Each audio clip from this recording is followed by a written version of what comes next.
Now today we are looking at 5 model sample questions. These are the official sample questions for BITSAT physics. So we did the same thing for maths and of course for chemistry. So if you are very comfortable in solving these questions, which you should be, because these are basically from NCERT and exemplar problems. So these are very trivial, simple problems. But if you are comfortable, then you should be very confident about the oncoming BITSAT. So here is the first problem. Now the problem concerns with the relative velocity. Now these are very common kind of problems. A very basic concept is used here, that if the boat and stream are in the same direction and the boat is traveling in the same direction as that the stream, the relative velocities get added. So in that case, the net relative velocity will be v plus u. Now of course, at the same time we know that the speed is equal to distance upon time. So let's assume that the distance from point A to point B, this distance is actually equal to d.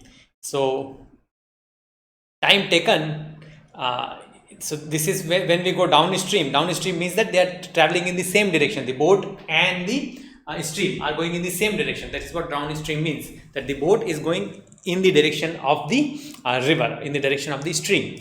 So in that case, the time is t when the boat and the river are traveling in opposite direction. That is, the boat is traveling opposite to the direction of the stream. It's going opposite. Then we have u minus v. Okay, note that the speed of the stream is v, so it is u minus v, and this is equal to d by 2t. Now the time taken has increased, which we could kind of see. Even if we are paddling the boat, we would see that we will just take longer time if we are going against the stream. That is something that will naturally happen. So nothing surprising there. Now we take the ratio of these two, so we get u plus v divided by u minus v is equal to d by t by d by 2t. So d and d, they cancel, okay, and this comes out to be 2t by t. T and t also get cancelled, and here we have u plus v is equal to 2u minus 2v. Now things are very simple. We bring to this side, so this becomes 3v is equal to u, we take to other side, and this is 2u minus u, so this becomes u. Okay, so that is the answer. So again, going by the first principles, we were able to solve this problem. Nothing very complicated. Like I said, BITSAT problems are basically NCERT problems, so you should not be too worried here if you have done your NCERTs well, if you have solved all the problems and you have done the exemplar as well. So here is the thing about the uniform circular motion. So uniform circular motion, as soon as a question comes on, general question on uniform circular motion comes, you can think the first thing which should come into your sort of the picture that should come in your mind is a stone traveling around a circle, and this stone is tied using a string, and the tension in the string is actually what keeps the stone in the circular path, right? So we know that this the velocity of this stone is continuously changing, because velocity is speed and as well as direction. So because the direction of the motion is changing, the velocity is actually changing. And what is the force which makes that velocity change? Now that is the tension in the string, that is this force right here. Now because of this, the acceleration also happens in the same direction. This is the force which is causing the acceleration. Why is there this acceleration there? The acceleration is there because the velocity is changing, so there has to be an acceleration.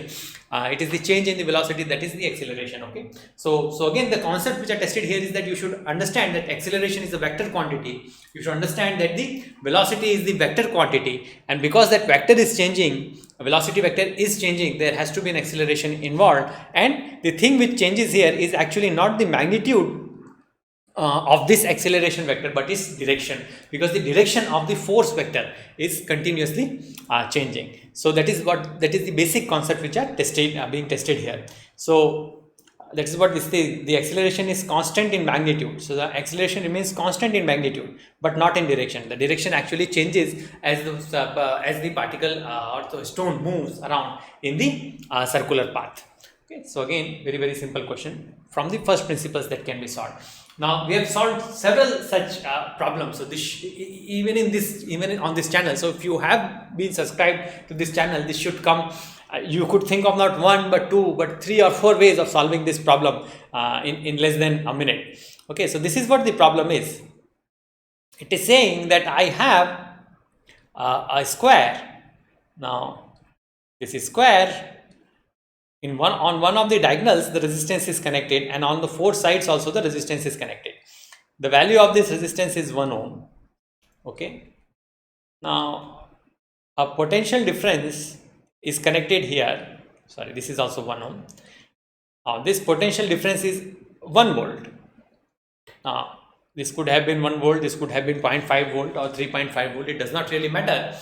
Because this Wheatstone bridge is actually balanced. Okay, so very trivial problem. So because the Wheatstone bridge is actually balanced, if we name these, let's say that we name this is AB and this is CD, the current across the resistance CD, the 1 ohm resistance, the diagonal resistance, would actually be equal to 0 because this Wheatstone bridge is balanced. Now if you were bent on solving this problem, if you were bent on me showing you that indeed that would be the case, we can do that too. Okay, it is very simple. The techniques that we have discussed, you actually don't have to do anything KCL, KVL. Let's say that this bridge was not really balanced, we had to solve this problem.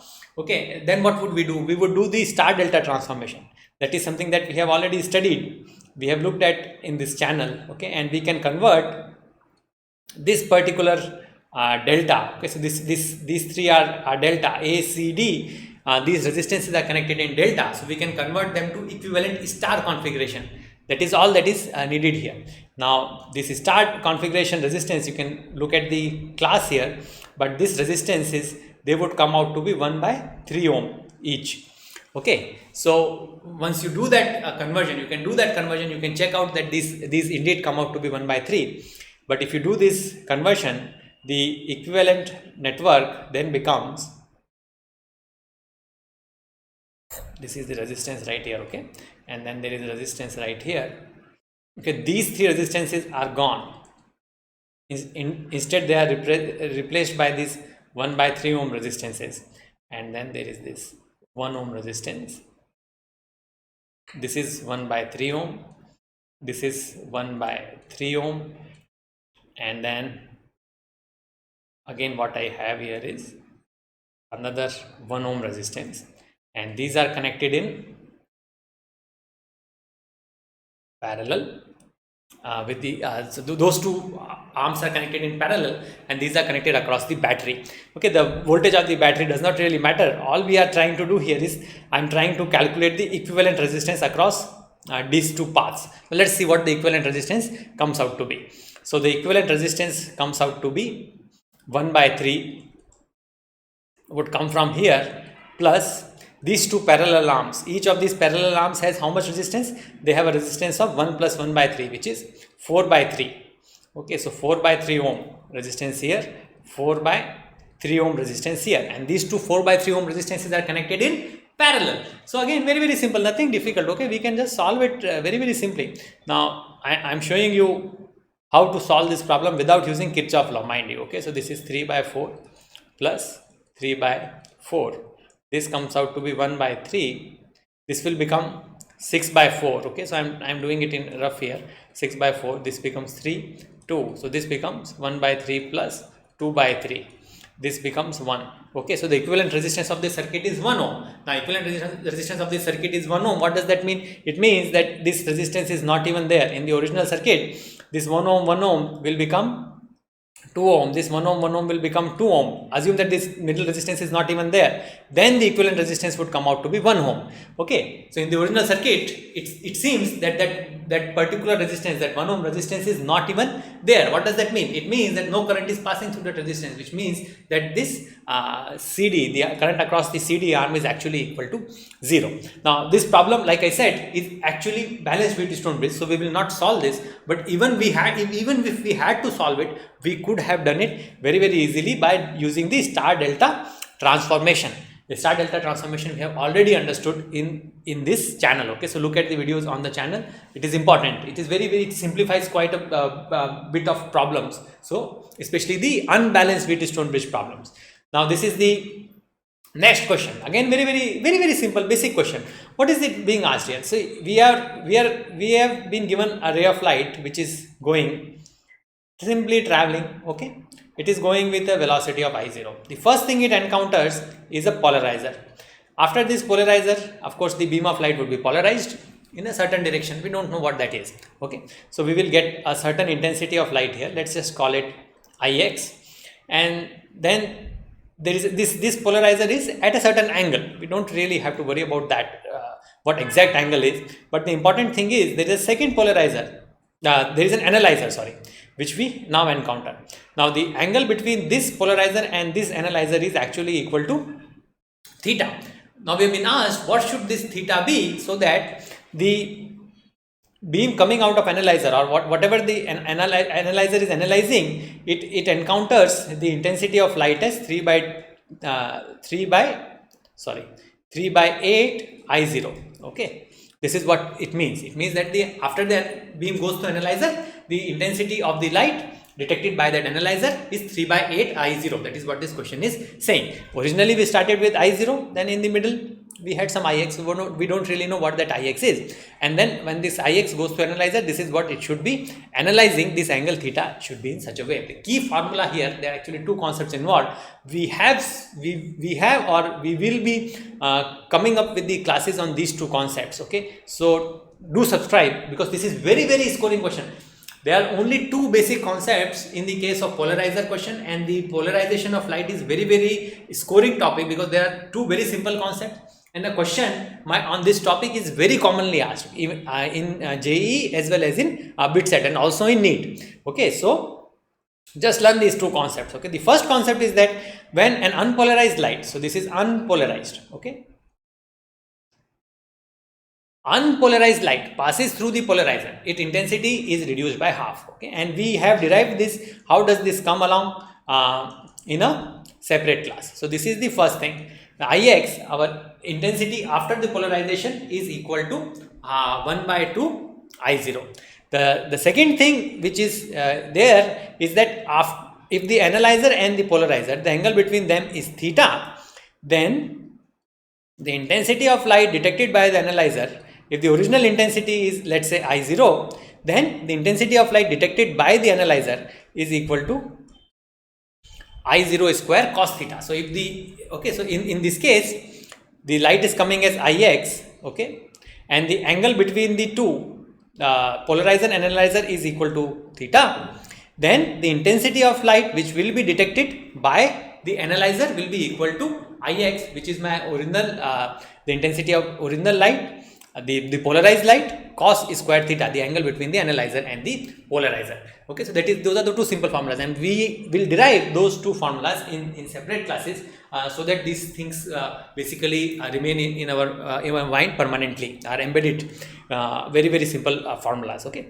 So now with this, what can we write? We can write that I, the final intensity that we are getting here, this is actually equal to I, okay, is actually equal to 3 by 8 I0. Now this should be equal to Ix, which is right here. Now Ix, we said, is equal to half I0, and what do we have here? We have here cos square theta. Now this will become 4 I0, and I0 will cancel, so cos theta will come out to be root 3 by 2, okay. Very simple, nothing complicated we have done here. Now we know that what is the theta for which the cos theta is root 3 by 2, the angle is 30 degrees, okay. So we can simply solve that problem. Now here is the thing, this is based on a decay law. Now the decay law for radioactive element, we already know. A typical decay law looks like this, it's exponential in form, and based on this decay law, we know what would be the half-life, okay. So these are very standard formula. Half-life is the time it takes for the number of molecules of a radioactive substance to become half. So if I started with 10 molecules, after the half-life, I will only have 5 molecules left. This is what this decay law for the exponential decay law for radioactive elements actually means. Now again, very simple problem. We have separate class on this. So again, very scoring kind of questions, because these are based on very simple principles, okay. So in one half-life, the amount of substance becomes half. In two half-lives, the amount of substance will become 1/4. So this is the time of one half-life. Okay, and from here to here again we go 1 half-life. Okay, so total of 2 lives. I started with 1, then became half, it became 1/4. This is what this question is actually saying. Okay, 75% of the sample has been decayed, which means that only 1/4 of it has been left. So half-life means that only 1 half-life means how many is remaining. Okay, that is the important thing here. Okay, so after 1 half-life, half of the sample is remaining. After, or half of it is decayed, you can take either way, but half is remaining, and after 1 half-life only half is remaining. So sample remaining is 1/4, which means that how much of it has been decayed? 3/4 is gone. So that is what this is saying. So how much time would it take? It would take 2 half-lives. Again, typically the problems on the half-life, if we are looking at JEE Advanced or JEE Mains, the problem on half-life, they will give you a different kind of decay laws rather than the exponential decay law. They will give you a different kind of decay law, and then based on that you will be asked questions.